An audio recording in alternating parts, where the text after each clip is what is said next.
I don't deny it. I am a time freak. There for the longest time, I thought it's because, I like numerology. I want to study the numbers and what do they mean in this moment of now. Yeah, not so much. I'm a time freak. So what I want to do is I want to see where along the lines am I disconnected with time. Maybe I need to do like what we do in martial arts, and that is study the history of time. Do you realize that the very first clock was invented in 1270?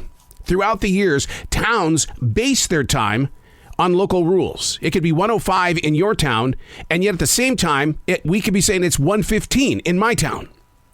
It was the ancient Egyptians that came up with the 24-hour clock. They did this by using 12 stars measured at night, which really must have been screwy as all can be during the summer and winter months. So much amazing history about time. And look at how we treat it today. I'm always guilty of being way too early, which interferes with something I could have been doing. City bus schedules are never on time. It's based on the effects of traffic. Anyone using such a service develops a lifetime of leaving way too early or caring less about getting to work on time. I've yet to hear the preacher that knows God's time. They speak of it a lot, but nobody really knows how long or how much time was truly required when bringing light to life inside the pages of Genesis. Hey, it's Arrow. This is The Daily Mess, a chronological walk through an everyday world. I am a daily writer. I love just picking a subject out of the universe and saying, come on, let's go for a walk. And you learn. You learn a lot of things that people aren't talking about, but you can start a conversation. When you're in public, you go, you're not going to believe it. I just learned. I just learned that the clock was invented in 1270. Can you imagine they didn't have the internet or smartphones in 1270? This is The Daily Mess. Okay, I got to be open with you here. It's not because my wife and I are dressed up in older people's clothes, but each morning we find amazing joy in watching sitcoms from the 1950s and 60s.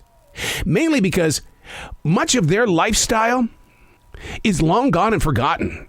I mean, look at the way that John Forsythe dresses on the TV show Bachelor Father. Compared to Seinfeld, the Connors, the Goldbergs, and Abbott Elementary, dressing the part has always been so important. But John Forsythe dressed up so nice from morning, noon, into night, even late into the night. I can't relate with that. I can't relate with wearing a tie or having a suit jacket on for that length of time. It's difficult to believe that it really was what it was all about during those days in the 1950s and 60s. And subject matter, I'm fascinated with the fact that they cover subjects that we're still living out today. They didn't know what 2023 was going to be about. And yet we, right here in this place of now, can watch a show like Bachelor Father and go, I've lived this. I've lived this very thing that they're talking about. That black and white world really was full of lots of colors. Look at Father Knows Best. It was no different. Petticoat Junction at least had their own fashion show, as did the Partridge Family, the Brady Bunch.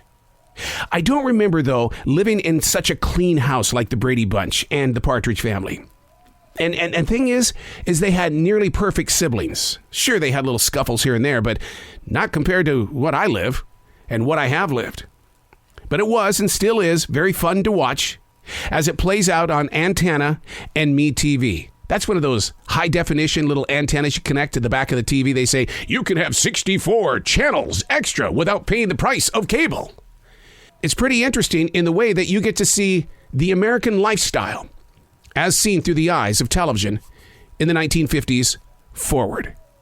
You'll learn a lot, not only about you, your family, how your parents may have lived, how you grew into you, and how your grandkids will look at you and go, how do you deal with being an old person? It's not because we're dressed up in older people clothes.